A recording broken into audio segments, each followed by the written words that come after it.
Assalamualaikum warahmatullahi wabarakatuh. Perkenalkan, nama saya Priani dengan NIM C0C023012.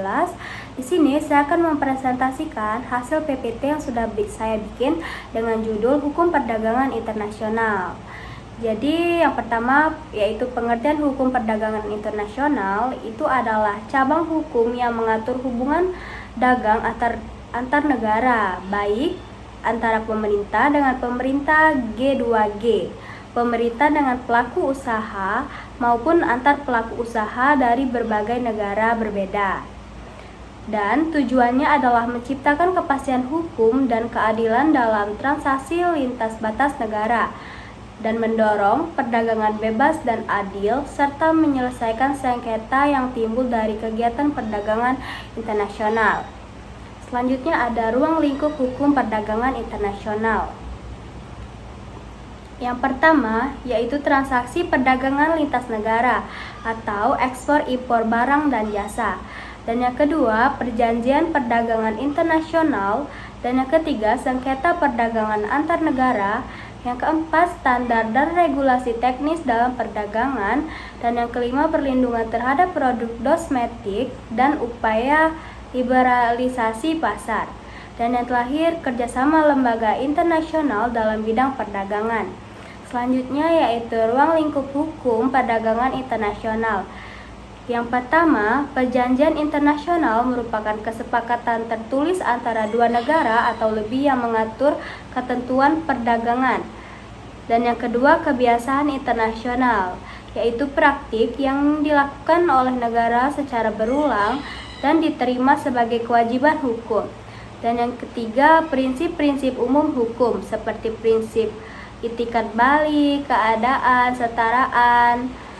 Dan yang terakhir, keputusan lembaga internasional seperti putusan dari WTO dispute yang mengikat para pihak dalam sengketa. Dan yang terakhir, hukum nasional. Setiap negara memiliki peraturan perdagangan luar negeri seperti perizinan ekspor impor, tarif bea masuk, dan aturan asal barang. Selanjutnya ada prinsip-prinsip dasar dalam hukum perdagangan internasional. Yang pertama ada Most Favored Nation atau MFN. Negara anggota WTO wajib memberikan perlakuan yang sama terhadap semua negara mitra dagangnya. Dan yang B, National Treatment, yaitu barang impor harus diperlakukan sama dengan barang lokal setelah memasuki pasar domestik. Yang ketiga, transparansi. Semua kebijakan perdagangan harus diumumkan dan mudah diakses. Dan yang terakhir, perlakuan yang adil dan seimbang. Negara tidak boleh mendiskriminasi pelaku usaha asing secara sewenang-wenang. Selanjutnya ada lembaga-lembaga yang berperan dalam hukum perdagangan internasional. Yang pertama ada World Trade Organization.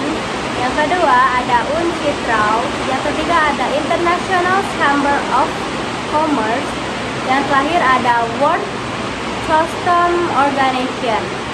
Dan yang selanjutnya ada mekanisme penyelesaian sengketa perdagangan. Jika terjadi pelanggaran terhadap perjanjian dagang, sengketa dapat diselesaikan melalui konsultasi bilateral, panel WTO, dan appellate body atau banding, dan ada sanksi dagang bila keputusan tidak dilaksanakan.